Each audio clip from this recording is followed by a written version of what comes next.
જો વિદ્યાર્થી મિત્રો ધોરણ 11 ચેપ્ટર નંબર 5 દ્રવ્ય અવસ્થામાં વાયુ અને પ્રવાહીમાં આપણે છેલ્લે લેક્ચર નંબર 14માં આપણા પેમ્ફલેટના પ્રશ્ન નંબર 36 થી 43 જોઈ ગયા હતા. આજે લેક્ચર નંબર 15માં આગળ પ્રશ્ન નંબર 44 થી આગળ વધીશું. તો પ્રશ્ન નંબર 44નું વિધાન આ રીતનું છે, જોઈએ. પ્રશ્ન નંબર 44. તો જો એનું વિધાન છે, પ્રવાહીનું પૃષ્ઠતાણ સમજાવો. પ્રવાહીનું પૃષ્ઠતાણ સમજાવો.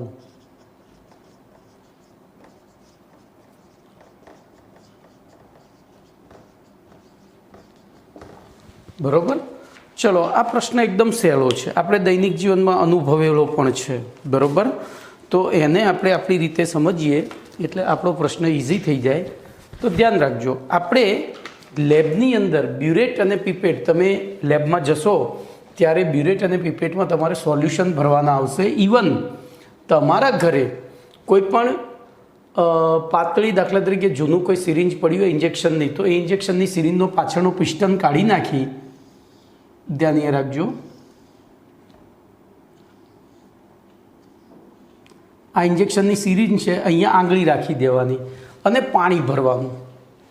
એની અંદર પાણી ભરવાનું. જોજો, એની પાણીની મુક્ત સપાટી તમને આ રીતે આમ વક્રાકાર દેખાશે. તો આ વક્રાકાર કેમ દેખાય છે? તો એનું કારણ છે પૃષ્ઠતાણ. જોજો કેવી રીતે, તો ધ્યાન રાખજો, આપણે અહીંયા આ પાણીના અણુઓ જે છે એ પાણીના અણુઓની આકૃતિ દોરીએ એટલે ખ્યાલ આવે. થોડી મોટી આકૃતિ દોરીશું.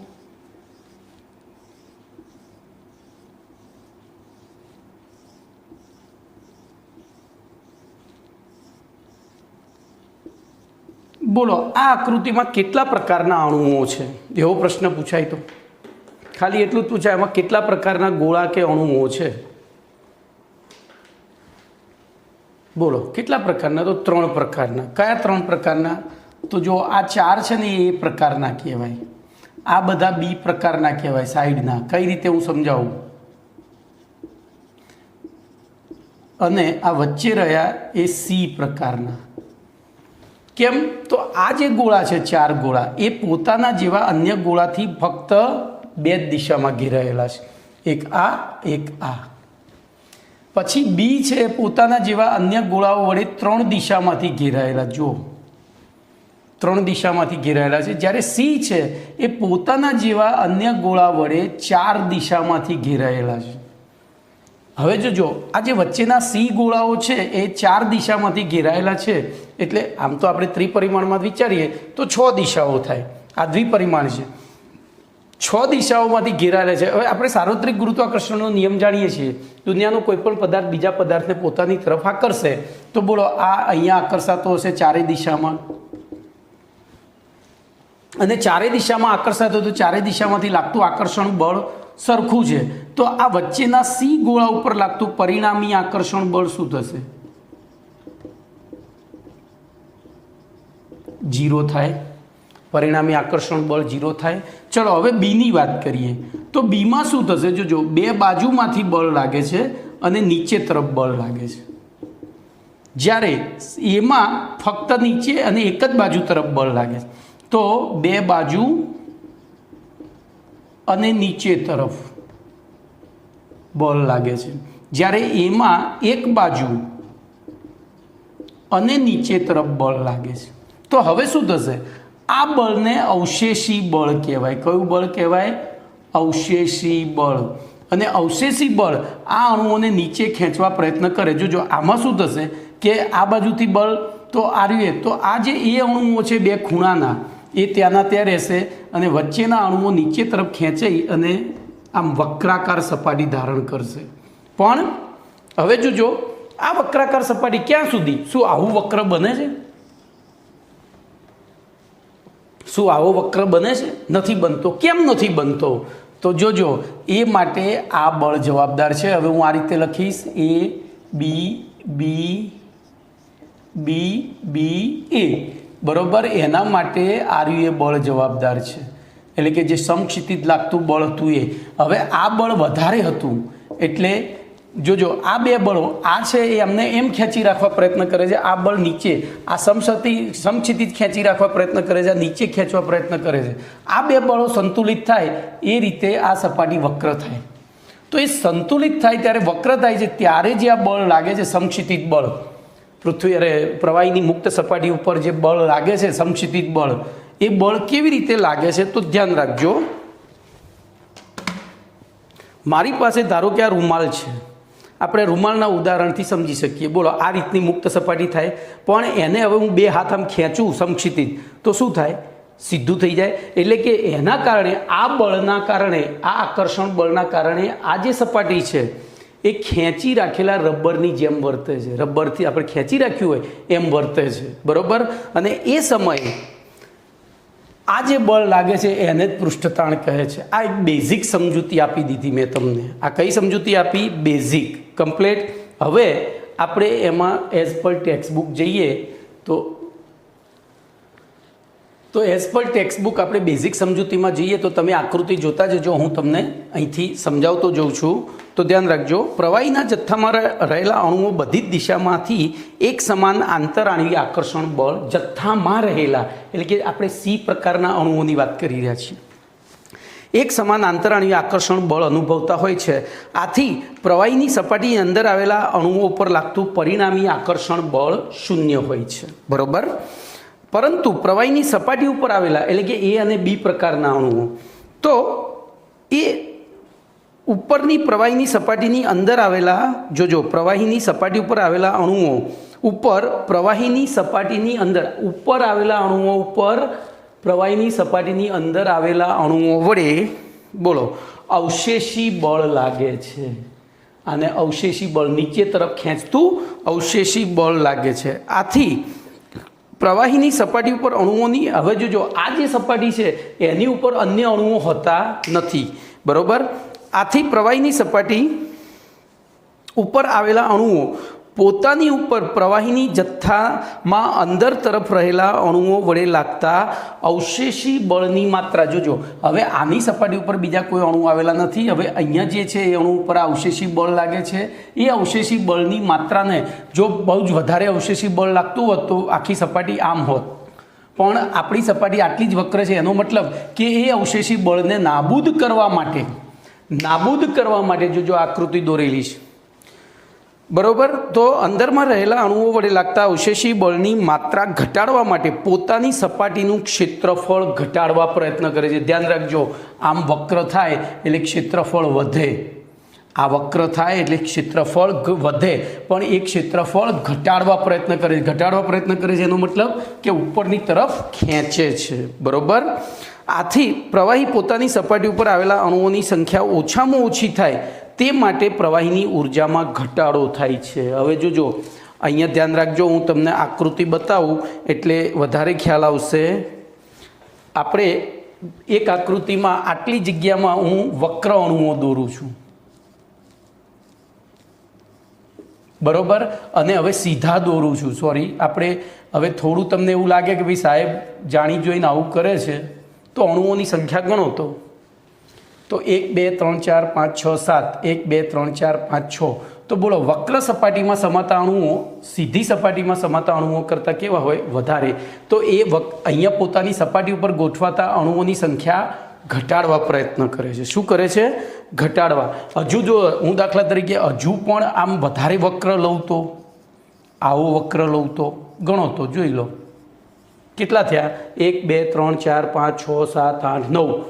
કમ્પ્લીટ. તો ખ્યાલ આવ્યો અહીંયા મારા વાક્યનો અર્થ? આથી પ્રવાહી પોતાની સપાટી ઉપર અણુઓની સંખ્યા ઘટાડવા પ્રયત્ન કરે છે અને એ સંખ્યા ઓછી થાય એ માટે એ પ્રવાહી પોતાની ઉર્જામાં ઘટાડો કરે છે. કમ્પ્લીટ.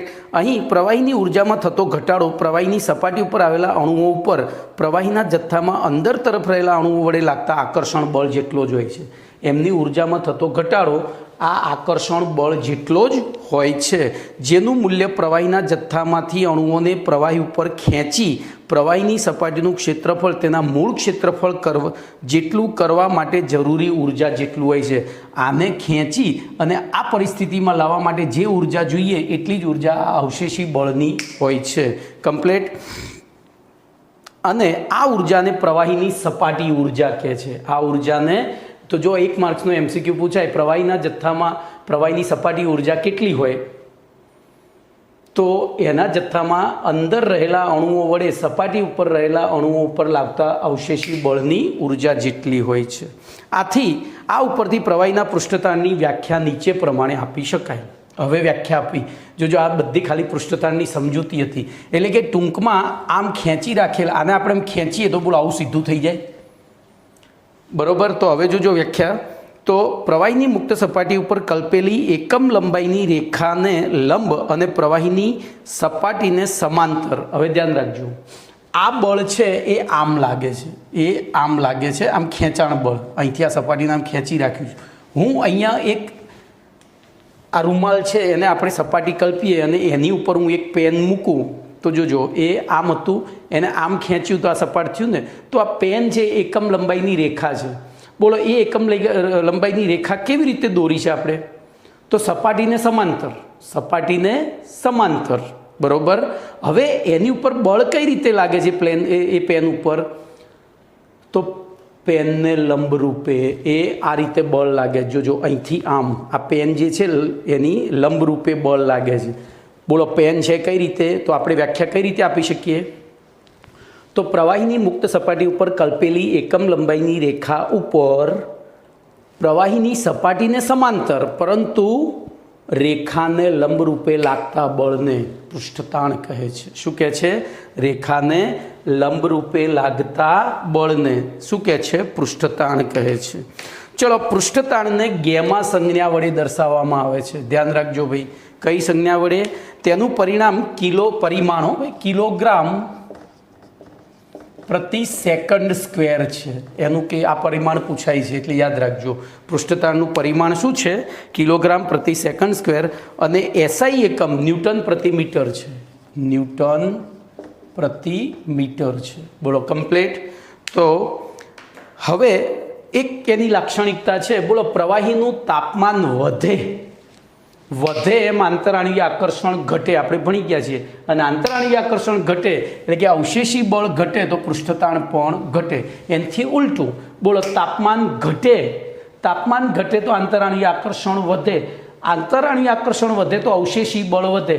અવશેષી બળ વધે તો એ નાબૂદ કરવા માટે આપવી પડતી ઉર્જા એટલે કે પૃષ્ઠતાણ એ વધે. બોલો કમ્પ્લીટ. તો અહીંયા તમારા પૃષ્ઠતાણની ટૂંક નોંધ પૂરી થઈ. બધું જ સમજાવવા પ્રયત્ન કર્યો છે. સમજજો, 2-4 વાર જોજો તો જ સમજ પડશે. અને પછી અમુક મુદ્દા અહીંયા ગોખવા પડશે. સમજજો, કારણ કે વ્યાખ્યાઓ ચોપડીમાં આપેલી હોય એ પ્રમાણે લખવી ફરજિયાત છે. આપણા મૌલિક શબ્દોમાં એને લખાય નહીં. તો પ્રશ્ન નંબર આપણો 44 પૂરો થયો. હવે પ્રશ્ન નંબર 45ની વાત કરીશું. તો પ્રશ્ન નંબર 45, બોલો પ્રવાહીના પૃષ્ઠતાણના લીધે જોવા મળતી પ્રવાહીના પૃષ્ઠતાણના લીધે જોવા મળતી ઘટનાઓના ઉદાહરણ આપો, જણાવો અથવા આપો. બોલો આપણને દૈનિક જીવનમાં પૃષ્ઠતાણ ક્યાં ક્યાં જોવા મળે છે? તો સૌથી પહેલું કેશાકર્ષણ.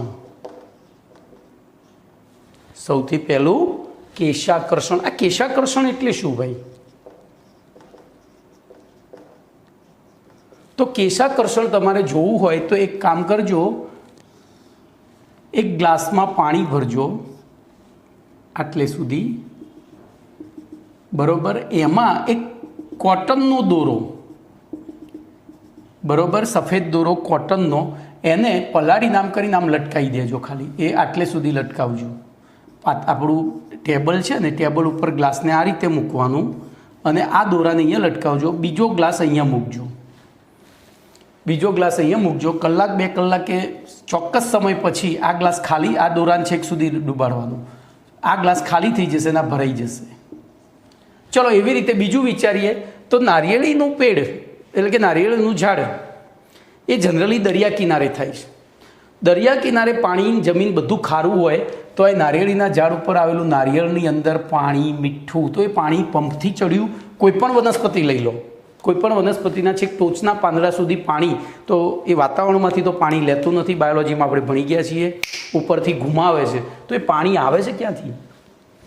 તો જો વનસ્પતિમાં કોષોરૂપી વાહિકાઓ બને, આવી એક કોષ છે, કોષની એક પાઇપ બને અને એ પાઇપમાં જમીનના ભેજનું પાણી, તો એમાં પૃષ્ઠતાણ લાગતું હોય, આ નીચે તરફ ખેંચવા પ્રયત્ન કરે એટલે પેલું ઉપર તરફ ખેંચવા પ્રયત્ન, એમ કરતાં કરતાં કરતાં કરતાં કરતાં ધીરે ધીરે ધીરે છેક પાણી.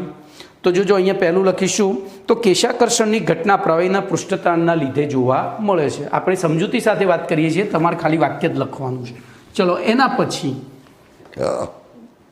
બીજું છે પ્રવાહી વડે વિવિધ પદાર્થ ભીના થવાની પ્રક્રિયા.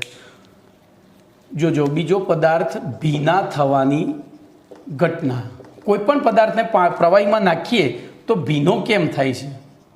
તો એના માટે પણ કેશાકર્ષણ જવાબદાર છે. પછી જોજો ત્રીજું છે ભીની માટીના કણો.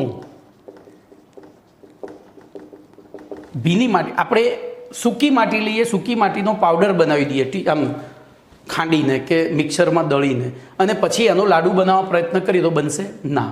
ઇવન આપણા ઘરે લાડુ બનાવે તો લાડુની અંદર પણ જે ઘઉંનો લોટ હોય છે એમને તમે આમ લાડુ વાળશો જ નહીં, એમાં ઘી નાખવું પડશે.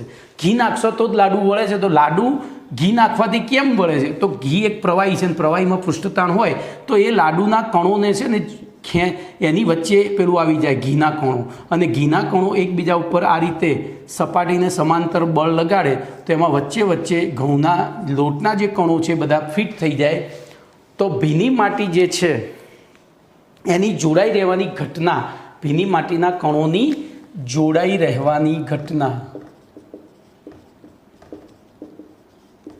એ કોને આભારી છે? પૃષ્ઠતાણ. ચલો એના પછી તો પ્રવાહીની સપાટી ઉપર જો અહીંયા ચોથો મુદ્દો છે, પ્રવાહીની સપાટી ઉપર આવેલા બિંદુઓ ગુરુત્વાકર્ષણ બળના કારણે સપાટ હોય છે, પરંતુ ગુરુત્વાકર્ષણ મુક્ત વાતાવરણમાં પ્રવાહીના બિંદુઓ ગોળ આકાર. તો પ્રવાહીના બિંદુનો આકાર ગોળાકાર, ગોળ આકાર. બોલો કોને આભારી છે? આપણે જોયું છે કે વરસાદનું ટીપું વાદળમાંથી છૂટું પડે તો જ્યાં સુધી જમીન ઉપર ના આવે ત્યાં સુધી એ કેવું હોય? ગોળ. જેવું જમીનના સંપર્કમાં આવે એટલે સપાટ થઈ જાય છે. કેમ? તો ત્યાં આવ્યા પછી જો અહીંયા આપણે એક મોટી આકૃતિ દોરીએ તો આ જે અણુઓ છે એ કોઈના કોઈ બીજી એની આખી સપાટી મુક્ત છે, બરોબર. અંદરના અણુઓ પોતાના જેવા વડે ઘેરાયેલા છે, પણ સપાટી પરના અણુઓ એકબીજા ઉપર આ રીતે બળ લગાડે, જે પૃષ્ઠતાણના લીધે એકબીજાને ખેંચી રાખે, અને કોઈ પણ વસ્તુને તમે ખેંચો બધી બાજુથી જો એ ખેંચાય તો ગોળાકાર ધારણ કરે, કારણ કે એની ઉપર તો જ પરિણામી આકર્ષણ બળ શૂન્ય થાય. આ એકબીજાની અસરને તો જ નાબૂદ કરી. એટલે કે પ્રવાહીનું બિંદુ અથવા તો પ્રવાહીના બિંદુનો ગોળાકાર પણ શેને આભારી છે? તો અહીંયા તમારે ટ્રીક આપી છે KBJSG, KBJSG, બરોબર. અરે હા, બરોબર. ચલો એના પછી તો અહીંયા SG એટલે સપાટ ક્યારે થાય બિંદુ? પૃથ્વીના સંપર્કમાં આવે ગુરુત્વાકર્ષણ બળની અસર હેઠળ, પણ એ મુક્ત હોય જ્યાં સુધી, એની બધી જ સપાટીઓ મુક્ત હોય ત્યાં સુધી એ ગોળાકાર જ રહે. ઓકે, તો આ પણ યાદ રાખવાનું છે, આમાં બીજું કંઈ છે નહીં. ચલો એના પછી પ્રશ્ન નંબર 46. પ્રશ્ન નંબર 46. બોલો, પ્રવાહીની સ્નિગ્ધતા સમજાવો. પ્રવાહીની સ્નિગ્ધતા સમજાવો. બોલો સ્નિગ્ધતા એટલે શું? તો આપણે ચોમાસાની અંદર ધ્યાન રાખજો, અથવા તો તમે કોઈ જગ્યાએ પ્રવાસ ગયા છો, દાખલા તરીકે કબીરવડ પ્રવાસ ગયા છીએ આપણે. કબીરવડ એટલા માટે કે આપણી ગુજરાતની સૌથી મોટી નદી ત્યાં છે અને એ નદી 12 મહિના વહેતી જ. બીજી જગ્યાએ પ્રવાસમાં જઈએ ને તો આમ વહેતી હોય પણ એક નાનું સાંકડો રેલો જતો હોય, પેલામાં તો એકદમ પહોળાપટમાં નદી વહેતી હોય છે. એટલે ત્યાં આપણને એક્સપિરિયન્સ થાય. ત્યાં તમે આમ પાણીમાં પગ ઊભા રાખીને બોળીને ઊભા રહ્યા હોય તો પહેલી નજરે તમે બહાર ઊભા હોય ને ત્યાં સુધી તમને એવું લાગે કે પાણી સ્થિર છે, પાણી સ્થિર છે. પણ પગ અંદર નાખશો ત્યારે તમને ખબર પડશે કે અંદર પાણી વહે છે, પાણી વહે છે. તો ઉપરનું સ્થિર છે, નીચેનું વહે છે. હું શું કહું છું ખ્યાલ ખબર પડી? તો કોઈ પણ પ્રવાહીનું જ્યારે વહન કરવામાં આવે ત્યારે આ રીતે સ્તરીય વહન થાય. એના જુદા જુદા સ્તરોમાં વહન થતું હોય, બરાબર? તો ધ્યાન રાખજો, પ્રવાહીનું વહન થાય છે ત્યારે પ્રવાહીના વિવિધ સ્તરો એકબીજા ઉપર ખસે છે. આ સ્તર એની આગળ, એની આમ જોજો. હવે આ સ્તર છે એ માટીના એટલે કે જમીનના સંપર્કમાં છે. અને જમીન કેવી વસ્તુ છે? તો જળ વસ્તુ છે. બોલો, જળ વસ્તુ તો એ પણ આની ઉપર સાર્વત્રિક ગુરુત્વાકર્ષણના નિયમ અનુસાર બળ લગાડશે. તો આ જે પડ છે, આ સ્તર છે, એનો વેગ કેવો હશે? સૌથી ઓછો. પછી બોલો, આ મુક્ત, આ પ્રવાહી તણુઓ છે અને પ્રવાહી તણુઓ જળ કરતાં ઓછું આકર્ષણ બળ લગાડે તો એના કરતાં આ સ્તરનો વધુ, એના કરતાં વધુ. પછી ઉપર પાછી હવા આવે, ઉપર જો હવાના અણુઓ આવે અને હવાના અણુઓ શું કરે? એ ગમે તે દિશામાં વહેતા હોય એટલે એ છે ને એ દિશામાં તમને આમ ભાસ પેદા કરે. વાસ્તવમાં પાણી આમ જ જતું હોય પણ એ ઊંધી દિશામાં, આપણને જો પાણીની દિશામાં હવા હોય ને તો પાણી વહેતું લાગે, પણ પાણીના વહનની વિરુદ્ધ દિશામાં હવા હોય તો એ સ્થિર લાગે છે. તો એનું કારણ છે કે એ પાછો અહીંયા અવરોધ લગાડે. અહીંયા હવાની દિશા આમ હોય, પાણીની દિશા આમ હોય તો અવરોધ લગાડે. તો ટૂંકમાં આ જે પાણીનું સ્તરીય વહન થયું એમાં દરેક સ્તરોનો વહન વેગ કેવો છે? જુદો જુદો. અને વહન વેગ જુદો જુદો હોય તો ધ્યાન એ રાખજો, તમે એક હાથને આમ ધીમે ધીમે આગળ જવા દો અને બીજાને ઝડપી આગળ જવા દો. જો બરોબર, બીજાને ઝડપી આગળ જવા દો તો તમને અવાજ આવે છે. જો હું 2 જવા દઉં છું પણ એક આગળ જતો રહે છે, એક પાછળ રહે છે, તો એ અવાજ શેના કારણે પેદા થયું? તો 2 સ્તરો વચ્ચે સ્પર્શીય અવરોધક બળ પેદા થાય છે, કારણ કે બંનેના વેગ જુદા જુદા છે. કમ્પ્લેટ. તો આ સ્પર્શીય અવરોધક બળને શું કહે છે? સ્નિગ્ધતા. કમ્પ્લેટ. તો જો સૌથી પહેલાં આપણે વ્યાખ્યા લખીશું કે કોઈપણ પ્રવાહીનું વહન થાય છે ત્યારે પ્રવાહીના વિવિધ સ્તરો એકબીજા ઉપર ખસીને, એટલે કે એકબીજા ઉપર ખસીને વહન પામે છે. આથી 2 ક્રમિક સ્તરો વચ્ચે સ્પર્શીય અવરોધક બળ ઉત્પન્ન થાય છે. અહીં ઉદ્ભવતા આ અવરોધ બળને પ્રવાહીની સ્નિગ્ધતા કહે છે. હવે જ્યારે કોઈપણ પ્રવાહી પદાર્થની સપાટી ઉપર વહન કરે ત્યારે તે પદાર્થની સપાટીને સ્પર્શીને આવેલા, તો જોજો, પ્રવાહી જે પદાર્થની સપાટીને ઉપર વહન કરતો હોય એને સ્પર્શીને આવેલા જે કણો છે, પછી ધાતુનું પાત્ર હોય કે જમીન હોય, એ જળ છે. અને જળ હોય તો શું થાય? તો એ અણુઓ સ્થિર હોય છે. જ્યારે પ્રવાહીના અણુઓનું શું થાય? સ્તરનું પ્રવાહીની સપાટીથી અંતર વધે તેમ પ્રવાહીના અણુઓના સ્તરનો વેગ વધે છે. હવે આ સ્થિર છે એટલે સૌથી વધુ આને આકર્ષણ અહીંયા લગાડ્યું, દૂર ગયા એમ આકર્ષણ ઘટ્યું તો આનો વેગ સૌથી ઓછો, એનાથી વધુ, એનાથી વધુ, એનાથી વધુ થતો જાય. હવે આ સ્તરનો વેગ ક્રમશઃ દૂર જઈએ એટલે એની સંપર્ક સપાટી જે જળ જેની ઉપર વહન કરે છે પ્રવાહી, એનાથી જેમ દૂર જઈએ એમ આ સ્તરોનો વહન વેગ વધતો જાય છે. આની ઉપરથી આપણે પટલીય પ્રવાહની વ્યાખ્યા આપવાની છે. તો પદાર્થની સપાટી ઉપરથી દૂર જઈએ તેમ તેની ઉપર વહન પામતા પ્રવાહીના ક્રમિક એકથી બીજા સ્તર તરફ જતા પ્રવાહીના સ્તરોના વેગમાં નિયમિત વધારો એટલે અહીંયા પ્રણવતા થાય છે. અહીં વેગમાં થતા આ નિયમિત વધારાને પટલીય પ્રવાહ કહે છે. અહીંયા ક્રમશઃ ઉપર જઈએ એમ વેગમાં વધારો થાય અને વેગમાં થતા આ વધારાને શું કહે છે? પટલીય પ્રવાહ. શું કહે છે? પટલીય પ્રવાહ અથવા પ્રણવતા. હવે અહીં પ્રવાહીના સ્તરના વહનમાં કોઈ એક સ્તરને પસંદ કરવામાં આવે. ધારો કે આપણે આ સ્તરને પસંદ કર્યું છે તો શું થશે?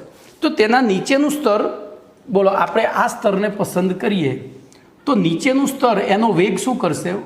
તો વેગ ઘટાડવા પ્રયત્ન કરશે. જ્યારે ઉપરનું સ્તર શું કરશે તો વેગ વધારવા પ્રયત્ન કરશે.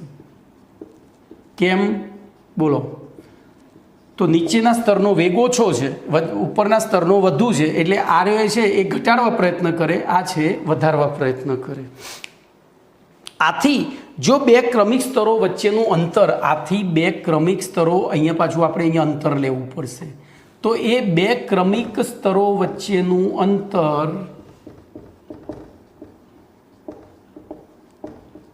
dz, બરોબર, dz હોય અને તેમનો વેગ તફાવત, આ બેનો વેગ તફાવત, હવે વેગ તફાવત એ du બાય, બોલો શું લખીશું, dz તરીકે du હોય, સોરી du હોય, તો વેગ પ્રણવતા આપણે કઈ રીતે દર્શાવીએ છીએ? તો વેગ પ્રણવતા બોલો du બાય dz વડે દર્શાવીએ છીએ. શેના વડે? du by. ચલો, અહીં પ્રવાહીની સ્નિગ્ધતા, પ્રવાહી સ્નિગ્ધ હોવા છતાં, જોજો, પ્રવાહી સ્નિગ્ધ હોવા છતાં કોઈ એક પ્રવાહીના વહનને જાળવી રાખવા માટે, આ સ્નિગ્ધ હોવા છતાં પ્રવાહીના વહનને જાળવી રાખવા માટે ચોક્કસ બળની જરૂર પડે છે, બરોબર. અને આ બળનું મૂલ્ય બે સ્તરોની સંપર્ક સપાટીના ક્ષેત્રફળ અને તેના વેગના ગુણાકારના સમપ્રમાણમાં હોય છે. બોલો, અહીંયા આટલા બધા બળ લાગે છે તો પણ આ સ્તર, આપણે આ પ્રવાહને જાળવી રાખવો હોય, આ પ્રવાહને જાળવી રાખવો હોય તો એની ઉપર ચોક્કસ બળ લગાડવું પડે. એ બળ એમની સંપર્ક સપાટીના ક્ષેત્રફળના સમપ્રમાણમાં, એટલે કે F ચલે છે એ, અને તેમના વેગ પ્રણવતા જે હતી એના સમપ્રમાણમાં, એટલે કે du બાય dz સમપ્રમાણમાં હોય છે. તો બોલો, આપણે આ બેનો એ કરી નાખીએ સમન્વય, તો નવું સમીકરણ શું થશે? તો F ચલે છે એ ઇન્ટુ du બાય dz અને ઇમ્પ્લાઇઝ F ચલે છે. હવે જોજો, અહીંયા એક ચલન છે, સમતામાં ફેરવી એટલે એક અચળાંક મૂકવો પડે, તો એ અચળાંક મૂક્યો છે ઈટા, અને ઈટા કહેવાય ભાઈ du બાય dz. તો આ થયું સ્નિગ્ધતાનું સૂત્ર, જ્યાં ઈટાને સ્નિગ્ધતા સૂત્ર ગુણાંક કહે છે. ઈટાને શું કહે છે? સ્નિગ્ધતા ગુણાંક અથવા તો શ્યાનતા ગુણાંક ફિઝિક્સમાં આવશે. હવે આગળ જઈએ તો જ્યારે પ્રવાહીના સ્તરીય વહનમાં એકબીજાના સંપર્કમાં રહેલા બે સ્તરોની સંપર્ક સપાટીનું ક્ષેત્રફળ, એટલે કે આ 1 એકમ હોય, એવી રીતે વેગ પ્રણવતા પણ 1 એકમ હોય. જોજો, આ 1 એકમ હોય, આ પણ 1 એકમ હોય, તો એ વખતે લાગતું બળ એ શું થાય? સ્નિગ્ધતા ગુણાંક જેટલું થાય છે. ત્યારે એ વખતે લાગતા બળને શ્યાનતા ગુણાંક અથવા તો સ્નિગ્ધતા ગુણાંક કહે છે.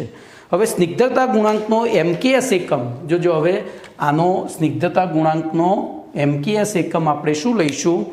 તો ન્યૂટન સેકન્ડ પ્રતિ મીટર સ્ક્વેર છે, યાદ રાખવાનું છે, અથવા તો પાસ્કલ ઇન્ટુ સેકન્ડ છે. ન્યૂટન મીટર પ્રતિ સેકન્ડ સ્ક્વેર અથવા તો પાસ્કલ ઇન્ટુ સેકન્ડ, આ બધું ફિઝિક્સમાં તમે MLTમાં ભણી ગયા છો.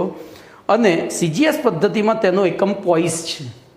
MKSમાં ફરીથી ન્યૂટન સેકન્ડ પ્રતિ મીટર સ્ક્વેર. ભાઈ, હવે આ જ્યારે પેમ્ફલેટ તમે આ પ્રશ્ન જોતા હોય ત્યારે પેમ્ફલેટ જોડે રાખજો, અને મને ખાલી સાંભળવાનો છે, બહુ જોવાનું ભાગ્યે જ બોર્ડ ઉપર આવે છે, મને સાંભળવાનું છે અને પેમ્ફલેટમાં એને સમજતા જવાનું છે.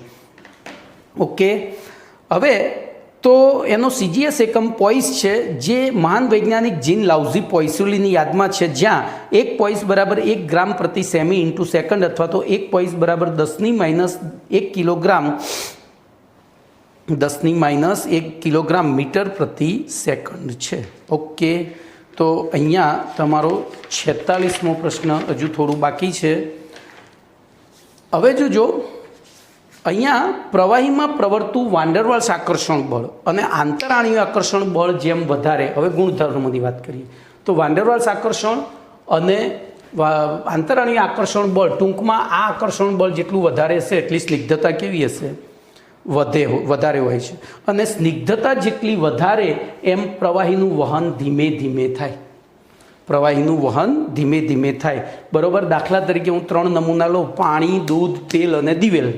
બોલો, સૌથી વધુ સ્નિગ્ધ પ્રવાહી કયું? તો દિવેલ. એનાથી ઓછું તેલ, એનાથી ઓછું દૂધ અને એનાથી ઓછું પાણી. આપણને ખબર પડી જાય. એને એક પાત્રમાંથી બીજા પાત્રમાં વેડીએ, જે ઝડપથી વહી જતું હોય એ ઓછું સ્નિગ્ધ. કમ્પ્લીટ. હવે એક મહત્ત્વની વસ્તુ છે, તો કાચ અતિ સ્નિગ્ધ પ્રવાહી છે. યાદ રાખજો, કાચ એ ઘન પદાર્થ નથી, અતિશય ઠંડો કરેલો પ્રવાહી છે. કાચ ઘન પદાર્થ નથી, અતિશય ઠંડુ કરેલું પ્રવાહી છે, અસ્ફટિકમય પદાર્થ છે. અને એના કારણે આ બાબત જૂના મકાનોની બારીના કાચની ઉપરથી નીચે તરફ જતાં, આપણે દાખલા તરીકે કોઈ મકાનની બારી હોય, હવે રાજમહેલ હોય 400-500, ભાઈ મેં પર્સનલી પ્રેક્ટિકલ કરેલો છે આ વસ્તુનો. દેવગઢ બારિયાના રાજમહેલના હું અહીંથી સ્પેશિયલ માઇક્રોમીટર ને વર્નિયર કેલિપર્સ લઈને ગયો હતો, લગભગ 1998-97 આસપાસ, મને એક્ઝેક્ટલી સમય યાદ નથી, પણ એ દિવસે મને એટલું યાદ છે કે શંકરસિંહ વાઘેલા એ પેલું રાસ્તા રોકો આંદોલન આપ્યું હતું, અને અમે અહીંથી રોડ ઉપર લોકોએ ઝાડ કાપીને નાખી દીધા હતા. એ ઝાડ ઉઠાવતા અમે 4 મિત્રો ગયા હતા.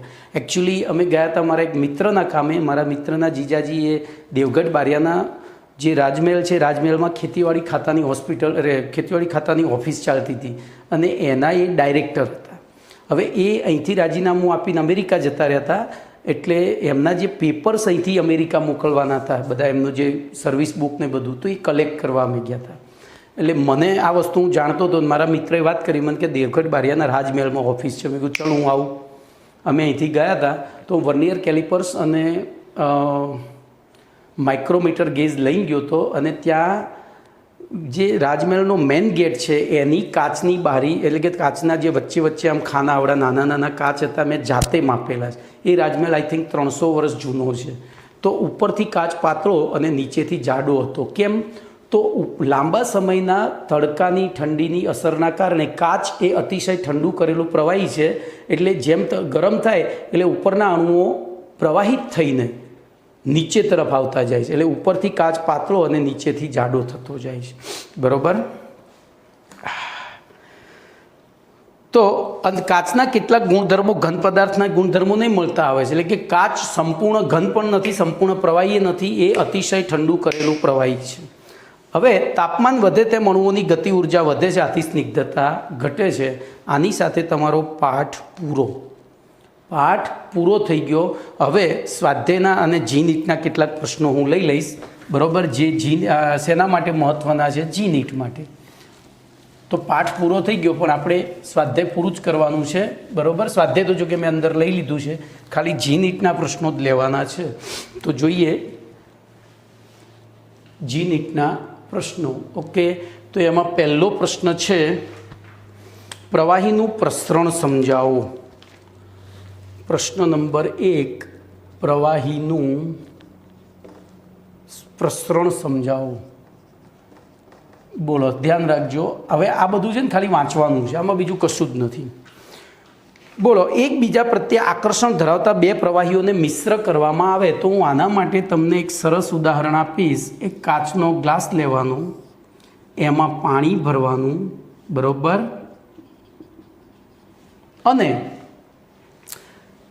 આપણા પાસે ડ્રોપર હોય તો ના હોય તો મળી રહેશે 2-5 રૂપિયાનું, અથવા તો નાના છોકરાને દવા પીવડાવવાની પેલી બોટલ હોય ને, બોટલની સાથે ડ્રોપર આવે, એમાં થોડી લિક્વિડ ઇંક ભરી સહી, અને આ બિંદુએથી છોડવાની. એને અહીંયાથી એકદમ સીધું ટપકું નહીં નાખ.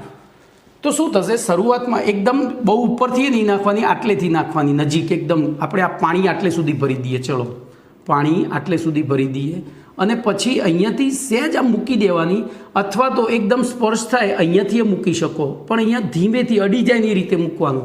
પછી તમે જોશો તો એ સહી છે ને આમ ચારે બાજુ પ્રસરતી જોવા મળશે. ધીમે આખા પાત્રમાં ફેલાઈ જશે. આપણે ગ્લાસને બિલકુલ હલાવવાનો નથી. બરાબર. આને પ્રવાહીનું પ્રસરણ કહેવાય. હવે આપણે જોઈ લઈએ.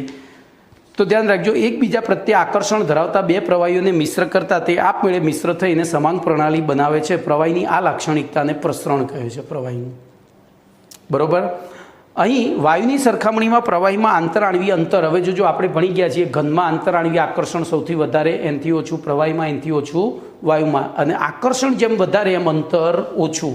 તો ઘનમાં સૌથી ઓછું અંતર હોય, એનાથી વધુ પ્રવાહીમાં, સૌથી વધુ આંતરાણવીય અંતર વાયુમાં હોય. તો વાયુની સરખામણીમાં પ્રવાહીઓમાં આંતરાણવીય અંતર ઓછું અને આંતરાણવીય આકર્ષણ વધુ હોય છે. આથી વાયુની સરખામણીમાં પ્રવાહીનો પ્રસરણ દર ધીમો હોય છે. જો કે તાપમાન વધારતા પ્રવાહીના અણુઓની ગતિ ઉર્જામાં વધારો થાય છે અને આથી અણુઓની ગતિ વધે છે અને પ્રવાહીનો પ્રસરણ દર પણ વધે છે. હવે જોજો, બે સમાન પ્રકૃતિ ધરાવતા પ્રવાહી લઈએ, એટલે કે બંને ધ્રુવીય હોય અથવા તો બંને અધ્રુવીય હોય, એમને મિશ્ર કરવામાં આવે તો જ પ્રસરણની ઘટના જોવા મળે. અહીંયા સહીની જગ્યાએ બોલો તેલનું ટીપું મૂક્યું હોય તો એ ટીપું ત્યાંના ત્યાં જ રહે, ત્યાં, કારણ કે તેલ અધ્રુવીય છે જ્યારે પાણી ધ્રુવીય છે. ઓકે,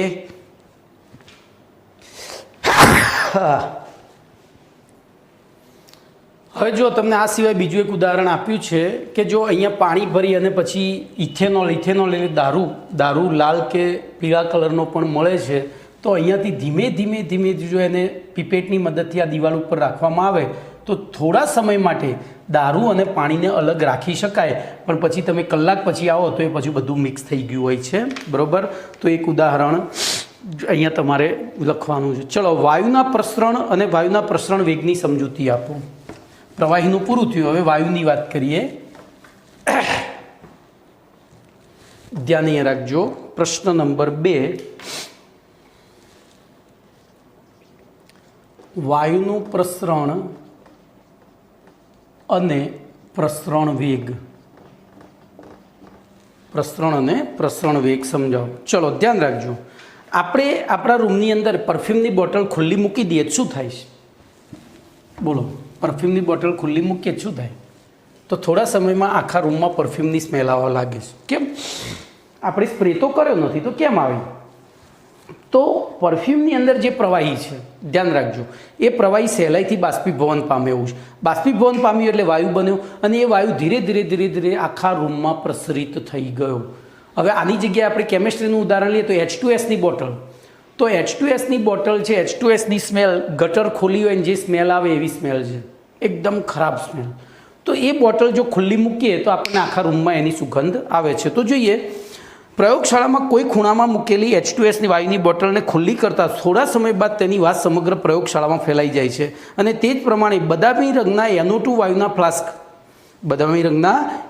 વાયુના ફ્લાસ્કને રંગવિહીન H2 વાયુ ભરેલા ફ્લાસ્ક સાથે જોડતા બંને ફ્લાસ્કમાં વાયુનું દબાણ સમાન ન હોવાથી, હવે જો બે અલગ અલગ પાત્ર છે,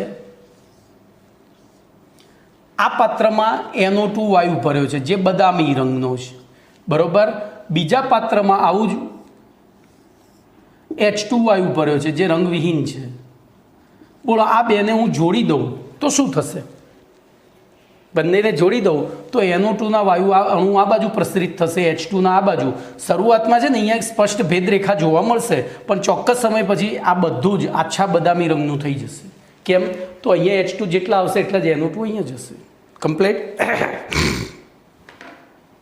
થોડા સમય બાદ બંને ફ્લાસ્કમાં વાયુના રંગની તીવ્રતા એક સરખી એટલે કે આછો બદામી જોવા મળે છે. હવે અહીં મિશ્ર થતા વાયુઓ એકબીજામાં સરખી રીતે મિશ્ર થઈ સમાંગ પ્રણાલી બનાવવાના આ ગુણધર્મના કારણે ઉપરોક્ત ઘટના જોવા મળે છે. વાયુના આ ગુણધર્મને વાયુનું પ્રસરણ કહે છે. જોજો, વાયુનું પ્રસરણ એટલે શું? તો જુદા જુદા વાયુઓને મિશ્ર કરી સમાંગ પ્રણાલી બનાવવાના ગુણધર્મને, જુદા જુદા વાયુઓને મિશ્ર કરતા તેમની સમાંગ પ્રણાલી બનાવવાના ગુણધર્મને એની શું કહે છે? તો પ્રસરણ કહે છે. તો હવે એની વ્યાખ્યા આપીએ તો બે કે તેથી વધુ વાયુઓ આપમેળે મિશ્ર થઈ અને સમાંગ પ્રણાલી બનાવવા માટેની ક્રિયાને અથવા તો બનવા માટેની ઘટનાને, બે કે તેથી વધુ વાયુઓને મિશ્ર કરતા તે આપમેળે મિશ્ર થઈને, આપણે ખાલી એમના પાત્રોને જોડવાના છે. પેલા દૂધ અને પાણીની જેમ વેળવું ના પડે, દૂધ અને પાણીની જેમ વેળવું નથી પડતું, બરોબર. જોજો, મેં આ પાત્ર આડું રાખ્યું છે, એની જગ્યાએ ઊભું રાખ્યું હોત ને આ રીતે તોય મિશ્રણ થાય, તોય મિશ્રિત થાય. ખબર પડી કે નહીં? તો બે કે તેથી વધુ વાયુઓનું આપમેળે મિશ્ર થઈને સમાંગ પ્રણાલી બનાવવા માટેની ક્રિયાને વાયુનું પ્રસરણ કહે છે. હવે જોજો, અહીંયા વાયુઓ, દરેક વાયુની ઘનતા જુદી હોય. જોજો, પ્રવાહીઓમાં કેવું થાય ઘનતા વધારે હોય ને પ્રવાહી નીચે રહે. દાખલા તરીકે પાણી અને તેલને મિશ્ર કરવા જઈએ તો તેલ ઉપર ને પાણી નીચે રહે, તેલ ઉપર અને પાણી નીચે રહે છે. ખબર પડી? તો ઘનતા પ્રમાણે. દાખલા તરીકે બીજું શું લઈશ હવે? હા, પાણી કરતાં ઘટ્ટ પ્રવાહી દિવેલે ઉપર રહેશે, એની ઘનતા ઓછી છે. પારો લઈ લઈએ, પારો પણ પ્રવાહિત છે ને, તો એમાં પારો નીચે અને પાણી ઉપર રહેશે. ખબર પડી? કમ્પ્લીટ. તો ધ્યાન રાખજો. તો અહીંયા પ્રવાહીમાં ઘનતા અનુસાર એ લોકો જુદા રહે, પણ અહીંયા એ લોકો ઘનતાને ધ્યાનમાં રાખતા નથી. કાયદેસર ધ્યાન રાખજો. અહીંયા હું NO2 લઉં અને ઉપર H2 લઉં, બીજા પાત્રમાં ઉપર NO2 લઉં અને નીચે H2 લઉં, તો જો NO2 ની ઘનતા H2 કરતાં વધારે છે, આની ઘનતા વધારે છે, આની ઘનતા ઓછી છે. તો જો અહીંયા પ્રવાહીઓમાં કેવું થયું? પાણીની ઘનતા વધારે તો પાણી નીચે જ રહ્યું, તેલ સાથે મિશ્રિત ના થયું. અહીંયા પાણી ઉપર જ રહ્યું. પણ અહીંયા ઘનતાના તફાવતને ધ્યાનમાં રાખીએ સિવાય બંને તરફ પ્રસરણિત થઈ અને સમાંગ મિશ્રણ બનાવે છે. તો મિશ્ર થતા વાયુઓ પોતાની ઘનતાને ગણતરીમાં લીધા સિવાય એકબીજામાં મિશ્ર થાય છે, અને આમ થવાનું કારણ દ્રવ્યની વાયુ અવસ્થામાં અણુ વચ્ચે ખૂબ જ વધારે અંતર હોય છે, એટલે કે ખાલી જગ્યા હોય છે. આથી જુદા જુદા વાયુઓ એકબીજાના વાયુના અણુઓ વચ્ચે રહેલી ખાલી જગ્યામાં પરસ્પર દાખલ થઈને ગોઠવાય છે અને સમાંગ પ્રણાલીનું સર્જન થાય છે. આ પ્રક્રિયા ત્યાં સુધી ચાલુ રહે છે જ્યાં સુધી સમાંગ પ્રણાલી બની ન જાય. અહીં વાયુના અણુઓની આ ગતિને તેનો પ્રસરણ વેગ કહે છે, જેની વ્યાખ્યા નીચે પ્રમાણે આપી શકાય. તો હવે આપણે પ્રસરણ વેગ ઉપર આવીએ. તો એકમ સમયમાં પ્રસરણ પામતા વાયુના કદને, હવે ધ્યાન રાખજો, આ એક પાછો નવો આર્ટિકલ છે. બોલો, બસનો વેગ શોધવો હોય તો શું કરાય?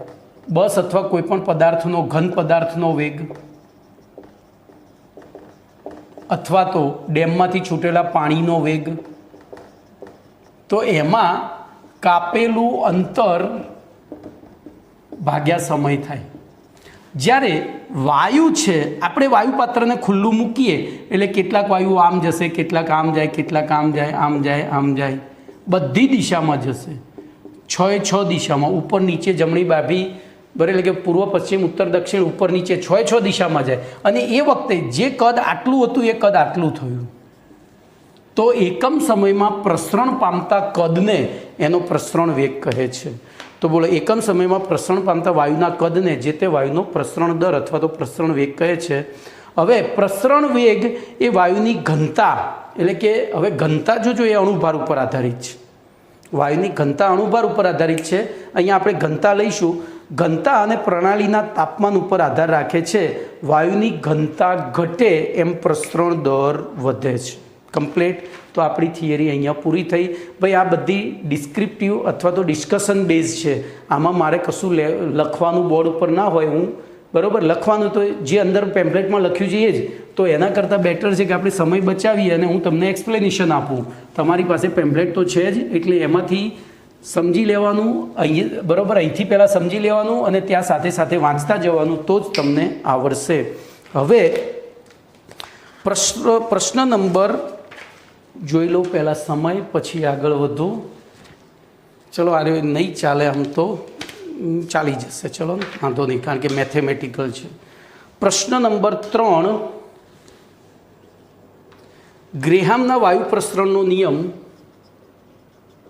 ગ્રેહામના વાયુ પ્રસરણનો નિયમ જણાવી તેનું સૂત્ર તારવું. ભાઈ, આ થિયરીમાં નહીં પૂછાય, આ બધા પૂછાશે તમને MCQમાં. બરાબર? તો ધ્યાન રાખજો. ઈસવીસન 1928માં પરિચયમાં લખી દો.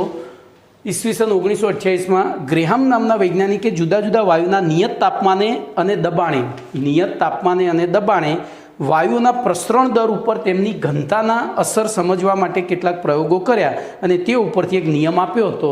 આ નિયમને ગ્રેહામનો, જોજો કોની શું નિયત રાખ્યું હતું? તો તાપમાન નિયત, દબાણ નિયત. બરોબર?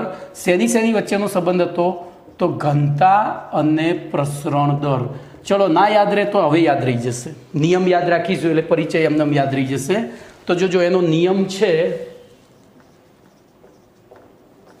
નિયત તાપમાને અને દબાણે, નિયત તાપમાને અને અથવા તો તાપમાન અને જે અહીંયા બે વાયુઓની વાત કરીશું આપણે, તાપમાન અને દબાણની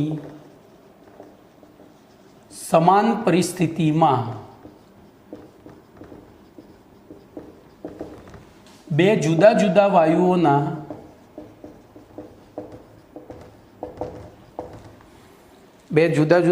વાયુઓના બોલો પ્રસરણ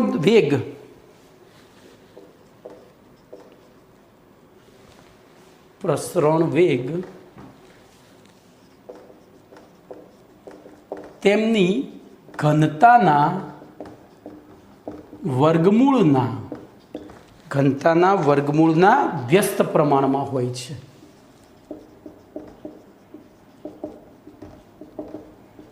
જો આ વિધાન આ રીતે પણ લખાય, નિયત તાપમાને અને દબાણે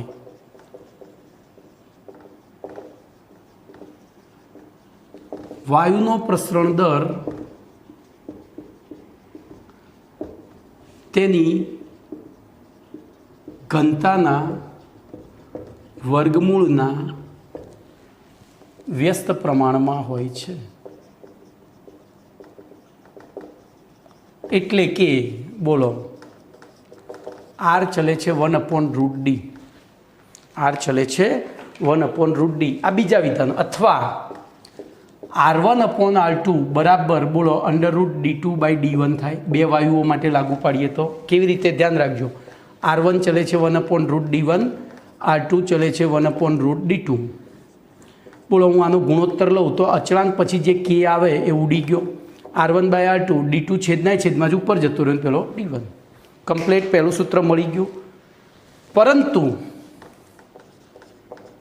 બોલો અહીંયા ડી ચલે છે એમ હોય છે, ઘનતા અણુભારના સમપ્રમાણમાં હોય છે MW. તો તેથી R1/R2 બરાબર શું થાય? √M2/M1. હવે હું અહીંયા MW જ લખીશ તમને સરળતા રહે માટે. MW2/MW1. કમ્પ્લેટ. બોલો બીજું સૂત્ર મળી ગયું. અને એની સાથે સાથે આપણે જો હું એક્સટેન્ડેડ કરતો જઈશ સૂત્રને, તો √d2/d1 બરાબર √MW2/MW1 લખાય. બોલો પહેલું સૂત્ર, ત્રીજું, ચોથું સૂત્ર મળ્યું. હવે જોજો પ્રસરણ દર બરાબર પ્રસરિત કદ ભાગ્યા સમય છે. કદ માટે v બાય અને સમય માટે t લઈએ તો જોજો R1 બરાબર શું થાય? v1/t1 અને R2 બરાબર શું થાય? v2/t2. તો આ કિંમતો અહીંયા મૂકીએ તો બોલો નવું સૂત્ર શું થશે? તેથી R1/R2 જોજો હું આ તો બધું એમના એમ જ રાખું છું, √d2/d1 બરાબર બોલો √MW2/MW1. હવે R1 તો v1/t1 અને આ છેદમાં ગયું એટલે તો v1 × T2/v2 × T1. બોલો કમ્પ્લેટ. ખબર પડી? આના ભાગ્યા આ કરીએ એટલે T1 નીચે રહેશે, આ v2 નીચે જશે પણ T2 ઉપર જતો રહે. હવે જોજો આપણે જ્યારે પ્રયોગ કરતા હોઈએ, પ્રસરણ દર નોંધવાનું હોય, બેની તુલના કરવાની હોય તો આ બેમાંથી એક અચળ રાખવું પડે. દાખલા તરીકે કોઈ વ્યક્તિ કેટલું ઝડપી દોડે છે નક્કી કરવા માટે આપણી પાસે બે રસ્તા છે. અંતર સરખું રાખો અને બે વિદ્યાર્થીઓને દોડાવો, જે પહેલો પહોંચી જાય ઝડપી દોડે છે. અથવા અંતર અનલિમિટેડ રાખો, સમય નિશ્ચિત રાખો, 10 સેકન્ડમાં કેટલું દોડે છે એ નોખો. તો અહીંયા આપણે પ્રસરણ દર નોંધવા માટે બે રીતે પ્રયોગ કરી શકીએ. કાં તો કદ અચળ રાખી શકીએ, કાં તો તાપમાન. તો બોલો v1 બરાબર v2 હોય ત્યારે, એટલે કે કદ અચળ રાખી અને પ્રયોગ કર્યો હોય ત્યારે શું થશે? બોલો R1/R2 બરાબર √d2/d1 બરાબર √MW2/MW1 બરાબર બોલો v1 બરાબર v2 હોય તો આ છેદ ઉડી જાય તો એ વખતે થઈ જાય T2/T1. અને T1 = T2 હોય ત્યારે, એટલે કે જ્યારે આપણે પ્રસરણ દર માપવા માટે સમય સરખો રાખ્યો હોય, પહેલાં પ્રયોગમાં કદ સરખું રાખી સમય નોંધ્યો હોય, હવે સમય સરખો રાખી કદ નોંધીએ તો R1/R2 બરાબર d2/d1 બરાબર √MW2/MW1 બરાબર બોલો નવું સૂત્ર શું લઈ શકીએ? તો આ T2/T1 તો લઈ જ લઈએ, આગળ એક્સટેન્ડ કરીએ છીએ ને, તો T2/T1 હોય ત્યારે હવે આ ઉડી ગયા તો V1/V2 પતી ગયું. તો આ એક સાર્વત્રિક સૂત્ર થયું. હવે દાખલામાં તમને શેના સંદર્ભમાં, જો ઘનતાના સંદર્ભમાં આપ્યો તો આ વાપરવાનું, આણ્વીય દળના સંદર્ભમાં આપતો, સમયના સંદર્ભમાં હોય તો આ, અને કદના સંદર્ભમાં હોય તો આ. હવે જોજો આના ઉપરથી અણુભાર શોધવાના પ્રશ્નો પણ પૂછાઈ શકે. ટૂંકમાં આ સૂત્રનો ઉપયોગ કરતાં તમને આવડવો જોઈએ. કમ્પ્લીટ. તો આ થઈ ગયું તમારું પ્રશ્ન નંબર 3, ગ્રેહામના વાયુ પ્રસરણનો નિયમ. ભાઈ આ બધું વાંચવાનું છે, તમારે તૈયાર કરવાનું છે, એવું નથી કે સાહેબે ખાલી ચલાવ્યું, ચલાવવા ખાતર નથી ચલાવ્યું. ઓકે, ચલો એના પછી આગળ વધીએ તો લેક્ચરને વિરામ આપીએ છીએ.